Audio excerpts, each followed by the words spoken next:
welcome back to I thought it was going to be like a surprise. You're going to do that with the whole introduction.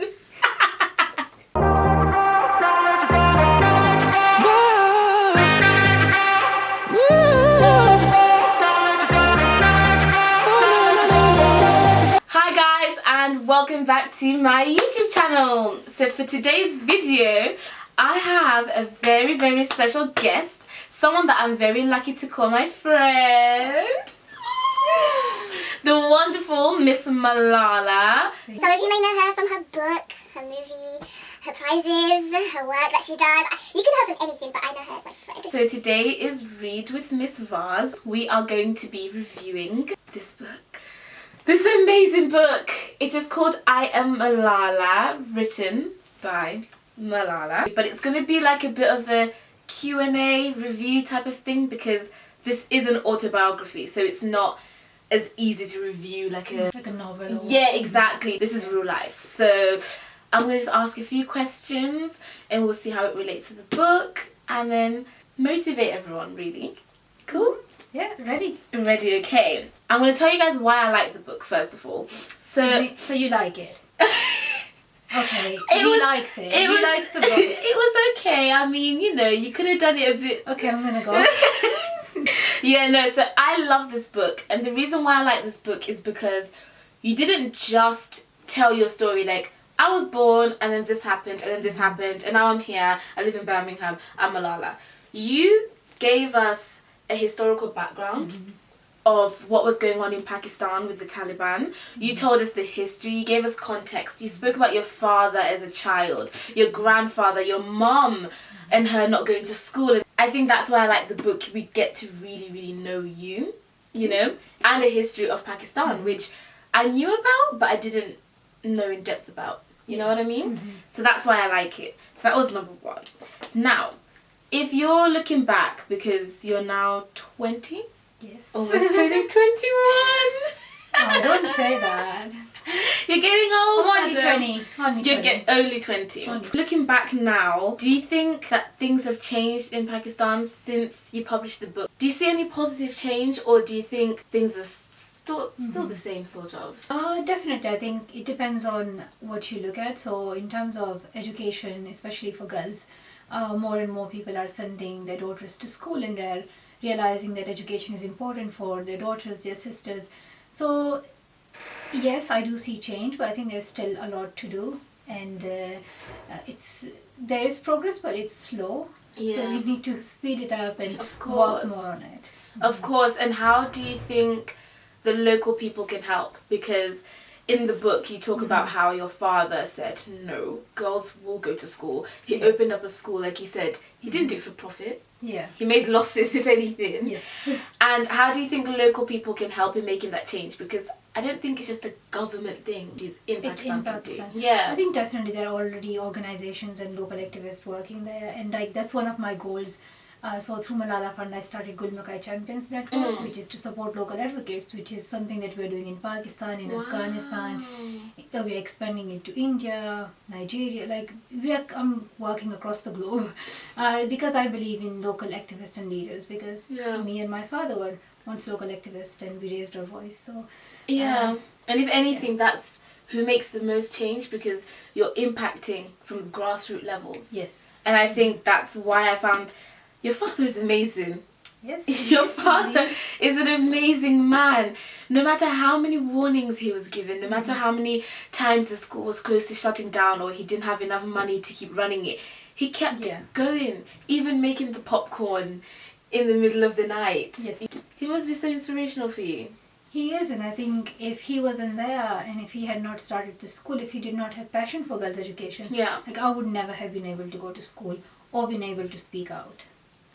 That is absolutely incredible. And I think something that shocked me, which I didn't know, which is quite poor on my part, I didn't realise that you were already doing a lot of activist work before obviously everyone knew who you were. I did not realise that you were writing a blog. Yes. How did that come about?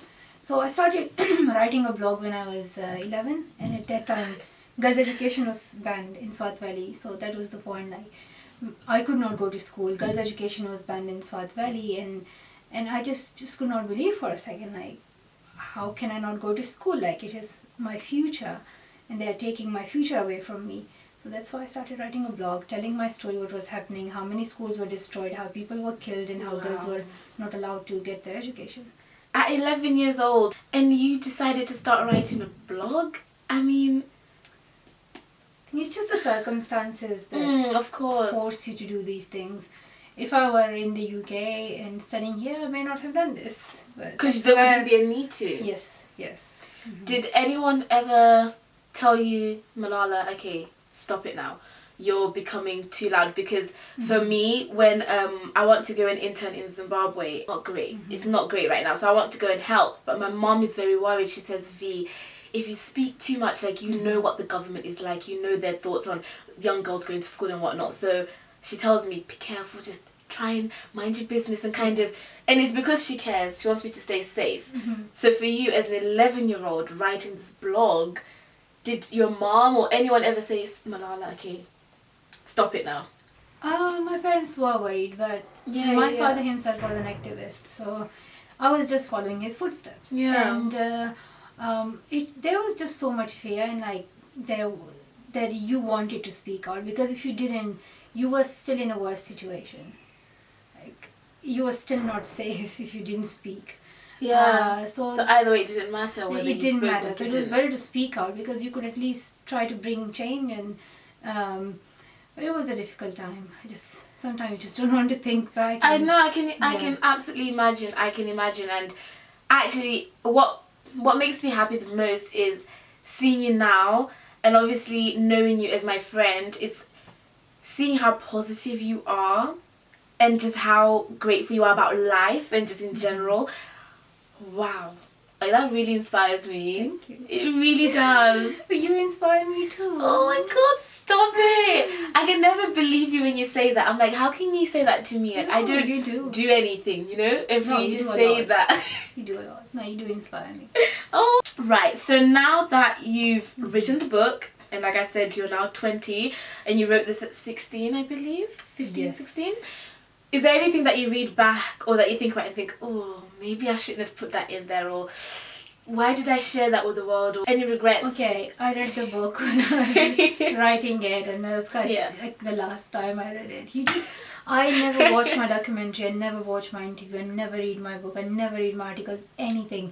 Only for approval and Yeah, that's of course. it. After that, never even look at it. Wow. So you don't know how you would feel No, I now? don't know how I feel now. Because there would be points just like, why did I write this? Like, why did I feel like that? But yeah. It's I'm gonna like, write a new book about my new feelings and new thoughts. yes, yeah, that would be really good, because you've rewritten this, but as a children's book now. Yes, so we Sort have young readers, and then we have a picture book as well, which is Malala's Magic Pencil. So do buy that, do read it, and it's for children, and I tell my story about how I found magic in my voice, and how we can use our voice to change the world, and you can find your magic as well. And that might be anything, and change the world. I was gonna say, I think a lot of people now young people worry that they can't make an impact, they don't have a big enough platform, or their issues are too small, or they won't be taken seriously. And I think the biggest message that I got from this book is, you can find your voice. Everyone has that magic pencil. Yes. It's different for each person. So even if it's small scale change that you're making, whether it's volunteering at your school and giving tours to kids who come from underprivileged backgrounds, or anything, everyone has that magic pencil. And I think that's what this book has really, really taught me, and that's why I recommend that all of you watching this go and buy this book and you read it, because you will gain hope.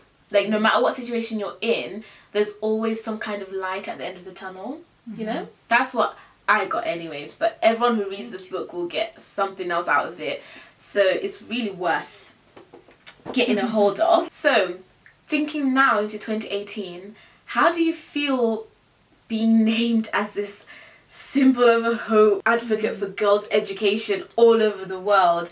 Like, you're globally known as that symbol. Like, how does that feel for you as a 20-year-old girl?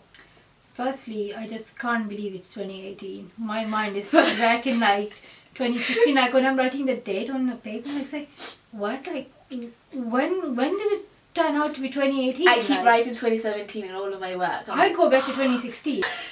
Anyway, it is 2018. We have to accept it. Yeah. But I think I just feel that it is an honor, but also a great responsibility. And I wanted to do something for girls' education because my Yes. education was taken away from me. And then I realized that this is not just in one small part of Pakistan. This is an issue all over the world. More than Yes. 130 million girls cannot go to school. And I want to make sure that they all can get quality education so that they can choose their own future. And that's why I'm going to be focusing on that. So I think I'm honored, but also I feel that this responsibility. Yeah, that's a big responsibility, and I think you're absolutely right in terms of, yes, this book is from the perspective of a young girl living in Pakistan, but this can be applied to almost everywhere in the world. And I think that's why it's so powerful is, as a young black girl, a Zimbabwean girl reading this, I can relate to so many things that you're saying in this book because it's a problem all over the world. Yeah. And I think it's really, really important that people do read this and kind of understand the ways that you can all help. Because educating one little girl, you change the world. I think there's a quote that says something about educate a boy, you've educated a person. Educate a girl, you've... Educate the whole family or the whole nation. Exactly, so... we just get excited about everything. I know. Even if we say, shall we order Chinese, we're like, ooh. Okay, V is really nice. She orders me food all the time. She orders me food too. We just we do. I haven't ordered mine, but you order more food. Yeah. It's because we like to eat. That's what we do the most I together. had 2 dinners last night. And she was almost going to have 3, but it didn't end up happening. Just 2. Only 2. So jealous. What advice would you give to young people now in 2018, like we said, that are sitting at home thinking, things are not going well right now. I want to change something. I want to do something, but they feel like they don't have the resources. Yeah. I know we mentioned it earlier, but what advice would you specifically give to those young people? So I think I would say 3 things. First is always, always, always believe in yourself and your voice. It does have an impact. It can change the world. And if you look at the examples of people in the past, like from Martin Luther King Jr., he gave a speech and he raised his voice, and see how that had a big impact on the world. Like Globally. Yeah. Or other heroes that you might have. So first is that thing. So believe in yourself. Second is there are other people as well who have the same passion as you. Yeah. So go and talk to them, share your ideas, share your thoughts. And I think the third thing I would say is things take time. So you can't just change things just in one day, like Rome wasn't built in a day. And so just it takes time. Think about what you want to do, and then also think about the opportunities that you have, the resources that you have, the platforms that are out there. How can you use those for the change that you want to see, from social media to working in your local communities to working in your schools. And so there are opportunities out there. Yeah. And I think the most important thing that you've just said there is the idea of surrounding yourself with people who have that same mindset, because there's power in numbers. If you're trying to fight for something and you have others who have that same mindset and are fighting for the same thing, coming together and sharing your ideas and then going to conquer the world, I think it's so powerful and important. So if you really have that vision of, I want to do this and I want to do that, and you know people who have the same thing, work together. Work together. Like you said, Rome was not built in a day, and it certainly was not built by one person. Yeah. It takes a whole village, it takes a town, it takes a country, a nation, it takes the world. Like this fight for girls' education, Malala can't do it on her own. She has a whole team behind you, I assume. You have an entire team. And also there are organizations working in these different countries, local activists. There are changes need to be brought on the government level in terms of legislation, in terms of campaigning in local areas. How do you convince parents? So there's a lot to do, and I think everyone can play a role in this. So just do your bit and say, I'm doing my bit for the change that I want to see. Also, another advice, you have V can give you advice anytime. You don't need my advice. Oh my god, V's already there. If we did a poll right now, a vote, I'm pretty sure it's swinging your way. But that's another thing. Like, that's why I think we connect, is because we have similar visions, and obviously she inspires me a lot, and I can draw from her experiences and think, okay, how can I apply that on my own level with the resources that I have and what I can do. Another question I've got is, how on earth do you handle everything? Being at Oxford, okay, Oxford in itself is intense. I can't cope. Like, I cannot deal with it. How do you handle Oxford and then everything else? Malala Fund, traveling here and there. You spent like 10 days going to 3 different countries. I know, I was traveling. I was in Davos, World Economic Forum, again for girls' education. I was in Lebanon announcing our new partnership with Apple. And yeah, these things happen, but it is hard. Like, I am awake till 4 a.m. finishing my essays, and I literally, I'm dying in the lectures. I can't focus, can't make notes. So it is hard. Like, I'm not a machine. I do find it hard. Yeah, I think it's just, but I'm just trying like to focus more on my own education. Yeah, because otherwise studies. it wouldn't, you know, make sense that you're fighting for everyone else's, but then you're taking advantage of your own education. Like, you've got I get what you mean. And also, it's just 3 years of life. It's not gonna come back this time, and so it's your moment. Yeah, so let's enjoy it, and let's take advantage of it. And just live our best lives. Yes. I'm trying to teach you that term. Can you see I keep putting it into the group chat? Which one? Live your best life. Okay. From the book, you speak about your father a lot, like I said. Even on the back, there's a picture of Malala and her father. And you speak about how he inspired you and he gave you the courage to even speak out against all of the bad things that were happening in Pakistan during the time in the Swat Valley. So now that, you know, we know it's your father who's your inspiration, but aside from your father, who do you look up to right now who's not your family member? To be honest, I won't pick up one person. Always like the historical figures, from Martin Luther King Jr. to Nelson Mandela to Benazir Bhutto in Pakistan. Like, I look up to all of them, and there's a lot to learn from them. And also just learning from my experiences, the visits I have made to different countries, from Lebanon to Kenya to Nigeria, and in the people I have met, the stories that I have heard, the girls I have met, they all inspire me. And then I just try to learn from whoever I meet, whether it's their strengths or their weaknesses. You can learn from their weaknesses as well. Try not to have those. And then there's another inspiration. No, don't even stop. No, so our main message, that wraps up my questions, and I hope that's given you an idea of what you can see in this book. You can learn about Malala's family, her brothers, her mom, her dad, even her grandfather. You can learn about everything and everyone, and also you can learn about the political issues that occurred between the Pakistan government and the Taliban, and all the different things, and how the US played a part into that. I didn't really know much about that either. This book will teach you. There are a lot of different themes that are explored in this book, so I think it's very, very worth your while to read it and to understand a bit more about that, and of course to understand more about Malala, you know.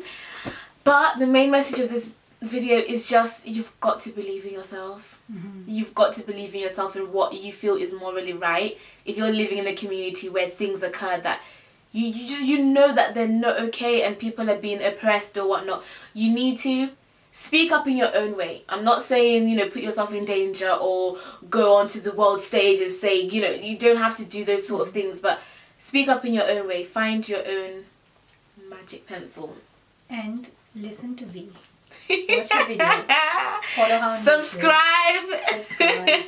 Subscribe to my channel, okay? You heard it here first from the wonderful Miss Malala. Subscribe to my channel. You made your brother subscribe. I just told him about your videos, and he did get inspired, and he subscribed. Like, that's when I was like, this is true friendship. When your friend does something without even you asking or telling them, and they just do it, that's when you know, you're like, you really support me. That's so nice. But yes, thank you so much. I hope you have a very productive day or week, and make sure you subscribe to my channel, and yeah, we'll see you in my next video. Who knows? We'll see. Bye.